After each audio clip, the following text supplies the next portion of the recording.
One of the most dangerous people in the black community is your pro-black, red, black, and green, back to African Negro. These pro-blacks on the surface always talk about how they want to help the community and how they want to build the black community and how they want to move it forward. But in actuality, these pro-black, back to Africa, red, black, and green Negroes are truly for the status quo. And if once you start looking at their actions and stop listening to their rhetoric and their words, you will see that these pro black, back to Africa, red, black, and green Negroes are just as just more for white supremacy than regular black people actually are. I have had two personal experiences with red, black, and green Negroes, and I can tell you from personal experience, they have no interest in building the black community or helping black people move forward. My first experience with a pro black, red, black, and green, back to African Negro was back in 2008 when I had a civil service job. Now, I had been on the job for 7 months and I hadn't made the permanent yet. And this female, who was supposed to be a pro black, red, black, and green Negro, who had kente cloth and Africa symbols and all this stuff on her desk, decided, I was, it was, because that was this day in October and I could remember it as bright as day, as clear as day, when it happened. A kid came in looking for a chemistry book. Um, One of the students was decided they were going to student helpers decided they were going to go get the book because I was going to go get it. And this pro and then I decided to take a moment to look down, and this white professor who was the head librarian at the library says I was sleeping because I was looking down, and then this pro black, red, black, and green, back to African Negro female goes along and sides with this man. And what had happened was, and then after she sides with him, and it just jammed me up real bad because she was his witness. Now the guy was lying, but because he had this witness to say that I was had my eyes closed, my eyes were not closed; they were open, but I was just looking down at the desk. She, he had a witness, and they both could substantiate something against me, and because of these two working together, I lost a very good civil service job. And this was my first experience dealing with this pro-black, back to Africa, red, black, and green sellout. They always talk about looking out for other black people, but when the rubber hits the road, they're the first one to side with white supremacy. Now, this white man was lying, and he lied and cost me a very good civil service job because he felt inadequate in the presence of an intelligent black man. And he really wanted, when he said, because I knew that there were problems with this man when I was having a performance evaluation with him, and he was talking about how he wanted somebody with a sales and customer service background. And I'm sitting there going, I have a sales and customer service background. Writers, what we do is we sell, and we have to sell to editors, we have to sell to we have to sell to publishers, we have to sell to literary agents. We most of our job, 90% of it was sales, and the other 10% is customer service, where we have to, really um, make sure that the publishers and other people are happy by making sure that manuscripts are delivered on time and that everything is done in a professional way. But this guy, college professor, felt inadequate in my presence, so he works with this pro black, red, black, and green Negro to get me terminated from my job, based on a trumped up charge, and there was no way for me to really fight back at the time because I didn't know much, and two, most of the other black people in this union job were black women, and again they walked lockstep with this white liberal, white supremacist, as I call it. And that was my first experience with your pro black, red, black, and green Negro. I wrote an entire ebook about it, and I may put it back up on Smashwords. But when you deal with this pro black, again, here's a chance to help another black person, and like myself, and she threw me under the bus. And it showed me that, your pro black is nothing more, pro black female a lot of times is nothing more than a mammy. Um, and the mammy always sides with white supremacy, as they so call it. My second experience with a red, black, and green Negro was right here in social media. Now, this other red, black, and green Negro um, always was talking about, fighting white supremacy and fighting um, and countering white supremacy and all this stuff, other stuff, and talking about moving the race forward. And I really believed what they said. I thought they really were about building a better black community. Always talking about building, always talking about group economics. And I had a Kickstarter just this year for two of my books, and I got invited to promote my Kickstarter on their on this page. They supposedly were. I didn't even know they were even running the page, but I got invited to go to this Facebook group and promote my Kickstarter there. Now, I put a link up there and I put the promotion up there, and all of a sudden, this dude is like, there's no solicitation now. The same guy was talking about group economics, helping black businesses, building black businesses, but when it comes to their Facebook group, they don't want to help my black business. What is that about? And it pretty much showed me, the truth about these pro-black, red, black, and green Negroes, and that they really aren't about solutions. Because again, here I am. I'm a black publisher. I've been in business for at least about 7 years officially and unofficially with the first ISIS book since 2002. And I have been all about, helping the African American community by providing those positive stories about the African American experience. I've been the guy publishing the books that feature those images that black people say that they have wanted for years, those positive stories that present that more balanced picture. And here I was doing a crossover fantasy Kickstarter because, again, we don't have that much African American fantasy fiction out there. Every superhero or comic book character is mostly white. And here I am, a black man producing this type of content. I'm looking to raise funds for it. But Mr. Pro Black says no solicitation and threatens to kick me out of the Facebook group. So I decided to just leave. And, it showed me the truth about these red, black, and green Negroes. And again, it showed me that really that not much has changed with the black community since I became aware of the dysfunction way back in 1989. When you deal with this red, black, and green Negro, they really, again, don't want solutions. Really, for all their talk of hating the white man, they really covet what this white man has. They're really jealous of him. And a lot of them really want to be just like this white man.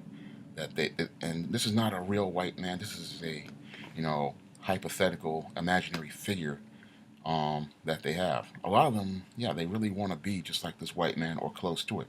And really, they want to be the H-Nice, which is the head Negro in charge over other black people. This is why your pro-black is always so articulate and using their 50-cent words like fists or using shaming tactics to silence other black people because they really don't want anybody to challenge their narrative.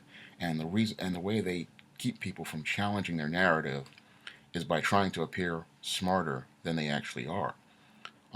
Because a really intelligent person, like myself, when I become aware of people, and sometimes I just really just sit down and listen to them, I find that they will reveal themselves to you, and this is what they've done in both of these occasions. Again, on the surface, they come across as wanting to help another black person and wanting to support another black person, but in actuality, these guys, these red, black, and green Negroes, these pro-blacks, supposedly, are the biggest Uncle Toms in the black community. Again, they just want to be the H-Nice, the head Negro in charge, the ones controlling the narrative and pandering to white people. Really, they want to be just they want to be the house. They're really the house slaves of the black community, and they have this mentality that they're going to be the talented tenth that get theirs at the expense of others. And this is one of the things that they do. These Afrocentric Negroes, pro-black revolutionary Negroes, is that they always talk about building the black community, but they really don't want anybody else. They don't really want to build a balanced black community. They want to be the ones at the top. They want to be the elite Negroes. Again, they want to be the talented tenth, and they want to be able to control the narrative of the black community and have the black masses following them. And they really are all about maintaining the status quo.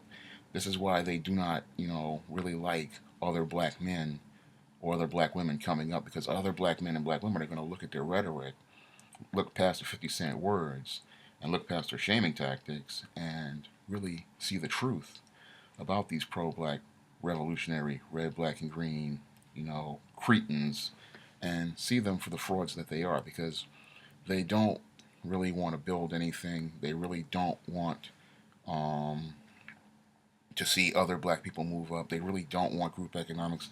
The only economics they want is to enrich themselves.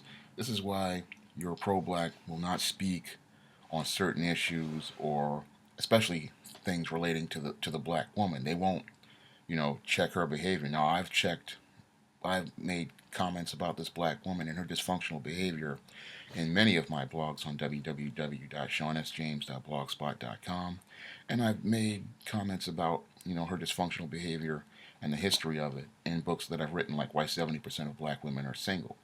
Now, your pro-black revolutionary Negro, he's not going to make any statements about this black woman, and the main reason why he's not going to make any statements about this black woman is because that would threaten his economic base. Now, your pro-black revolutionary Negro, um, he makes his money off of this black woman. You see, he pimps this black woman just as much as your Negro pastor does. You see, the Negro pastor, he pimps the black woman by using religion as his gimmick to exploit her. But this pro-black revolutionary Negro, he uses another gimmick, which is we're going to work towards overthrowing white supremacy, and he uses the shaming tactic of, if you don't help me, you're not helping black people. And because there's a semblance of truth in that statement, because if you don't help him, you really aren't helping a black person, but if in actuality you're just helping this black person continue to perpetuate, the irony is you're helping him to continue to perpetuate white supremacy and racism, because this guy is a white supremacist. If you really look past the surface, he's not about pro-blackness, as he calls it.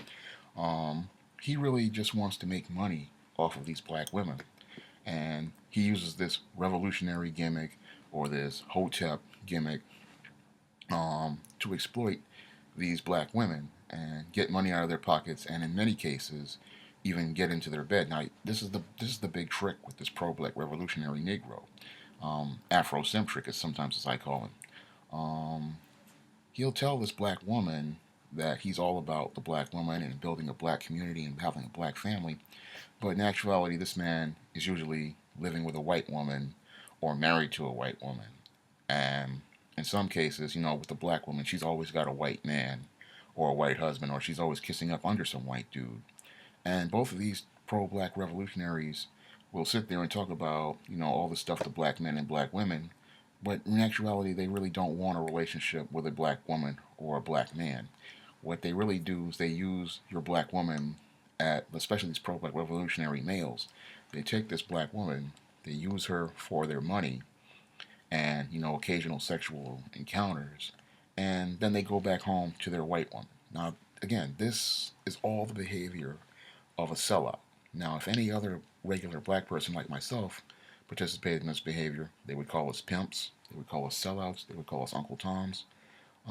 And the whole reason why this pro-black revolutionary Negro uses shaming language to call out others is because they don't want anybody messing with their cash cows. And the black woman is the biggest cash cow, because you see, your pro-black revolutionary Negro knows that the black woman was given purse strings over the black economy by your white liberal. So he knows that the only way to get money out of the black community is through this black woman. And he comes in with his rhetoric and his lies and his 50 cents, just like the Negro pastor. Right? That's why I always call them the unholy trinity. That's why I say he's one of the members of the unholy trinity. Your pro-black revolutionary Negro, as I see it, and your white liberal and your Negro pastor all use the same rhetoric. Again, I want you to just sit down, listen to what they're saying, and more importantly, watch what they're doing. And you'll see that they're all pretty much the same. And your pro-black revolutionary Negro, the one in the red, black, and green, the made in Taiwan dashiki and the made in Taiwan kufi, the one who pumps his fist and always talks about white supremacy and racism. This guy is a con artist, and he's out to exploit the black community and make as much money as they can. Now, these guys make their money through books, they make their money through documentary DVDs, they make their money through the usual black soap and shea butter and other hustles. And again, if these guys were really concerned with building a black community, do you think that they would be opening stores in their own community? Again, do you think they would be hiring their own people? Do you think they would be making efforts, to move the community forward? Again, these revolutionaries have had at least about 40 years to do this. And I can even go back as far as the Black Panthers. Now, I know this may offend some of you red, black, and green Negroes, but again, there were black businesses in those communities that these so-called revolutionaries were in.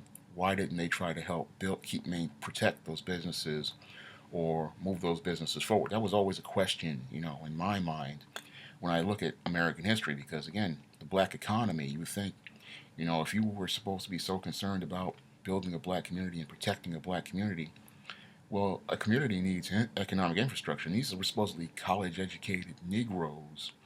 And you would think they would be interested in protecting their black community by supporting the black businesses that were already there. Your barber shops, your clothing stores, drug stores, all of these businesses were a major part of every black community, but your revolutionary Negroes never once thought about protecting these people or supporting these people. Same thing with because there were other stories you can talk about, like there's just a whole bunch of stories that you can just look through history and see dealing with this revolutionary pro-black Negro, and you can see that through their actions, they're really not about change. They're really just about maintaining the status quo and really getting some crumbs from the same table of the same white liberal that they complain about.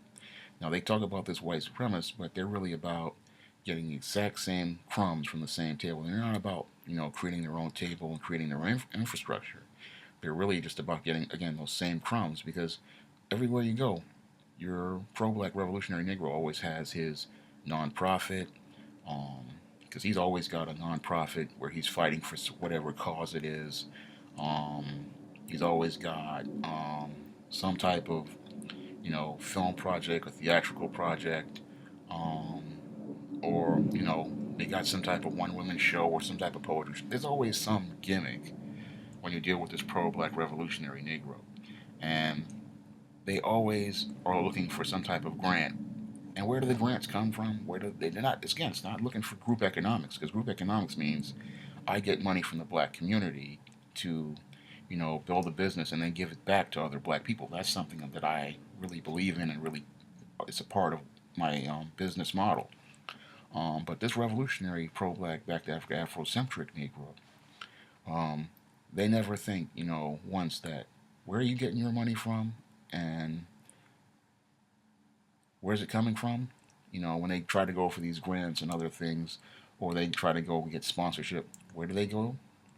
The same people who they speak against, the same people who they are, pumping their fist against, the same people who they have a narrative against, is the same one they're going to for their money. And this is why you cannot trust, again, this pro-black revolutionary back to African Negro, because he's not loyal to the black community. He and she are not loyal to the black community, because your pro-black revolutionary female is the first one to swirl. I'm going to tell you right now. She is not. Again, she's not loyal either. She's another one, master of the 50-cent words, master of shaming tactics. The one always with her. She's got her hair all natural and is in the kufi and I mean not the kufi, but the kaftan and the sandals. But she's the one holding a Gucci bag and an iPhone, waiting for a white dude to come get her. And once you break through their rhetoric, and you'll see the true hypocrisy with these pro-black revolutionary back to African Negroes. They don't want a revolution. They just want to keep things the same. See, you got to look past the surface of them, and you see what frauds they truly are. They really aren't about moving this black community forward. They're really, um, a bunch of minstrels in blackface, wearing kufis and dashikis, because again, they've had 40 plus years to do something about things in the black community, yet they get worse. These are the guys who, they make excuses for your thugs. make excuses for your gangs. These are the same people, I can debunk one of their points, like one of them saying that, we don't have any planes, we don't have any trains to bring drugs in the black community, yet they truck Coca-Cola into the black community. And I remember from 2004 to 2006, when they took a half liter of soda out of a Coca-Cola bottle, many of these same Negroes didn't buy Coca-Cola, and Coca-Cola was forced to bring back that half liter of soda because they went from a 2 liter bottle to a 1.5 liter bottle, and they tried to say it was smooth serve. But, nobody bought that 1.5 liter bottle, so Coca-Cola was forced to bring back the 2 liter bottle. And that showed me, just because the dope was here didn't mean the Negro had to sell it. So that debunks that planes and trains argument right there. And the same thing when I saw, a bread company bringing bread into a supermarket and the bread wasn't selling. It was called Buttertop White. And eventually the bread company stopped producing that bread because it wasn't selling. The same thing again could happen with your dope. Nobody was forced to sell it if you wouldn't buy it in the first place. Um, no one they wouldn't be it wouldn't be coming into your community. Again, when there is no demand, there is no supply, and that debunks that argument right there. And your revolutionary Negro is not about revolution, but about maintaining that status quo. They really live to keep the Negro in a victim position.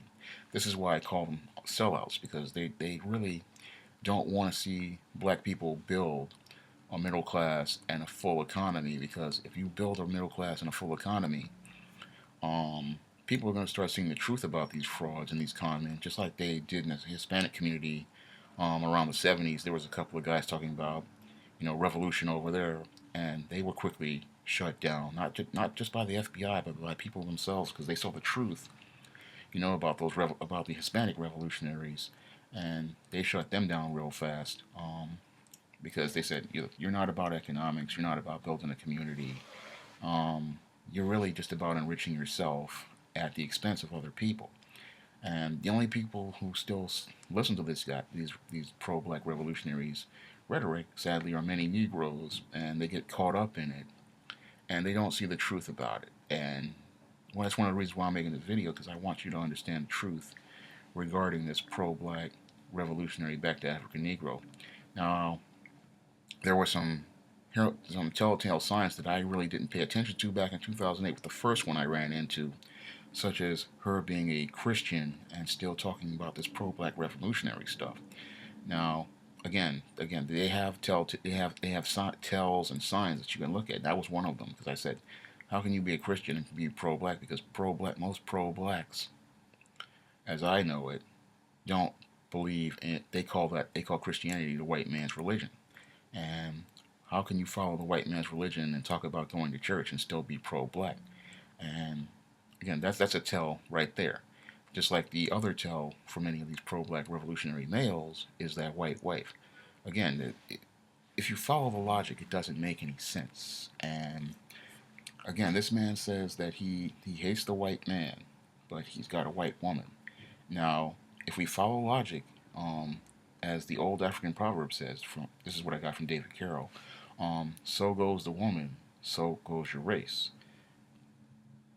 If you've got a white woman, what direction is your race going in? And more importantly, if the black woman is the transmitter of culture, if she's the teacher, the first teacher of your family, and this Mr. Pro-Black Revolutionary is supposed to be all about protecting the black woman, and the black woman is a teacher of culture, what type of culture is your woman being taught? Not your woman, excuse me. What type of culture are your children being taught if the Mr. Pro-Black's children are by a white woman, or Ms. Pro-Black's children are from a white man? What culture are they being taught? Again, once you deconstruct the logic, you see that this guy is a bigger self-hater, and this woman are bigger self-haters than your regular black person. I mean, again, when you take apart the logic right there, just like I did, because again, the old proverb says, as your woman goes, so goes your race. And if you look at the woman at the side of your pro-black back to Africa Negro, what direction is your race going in? Logical question.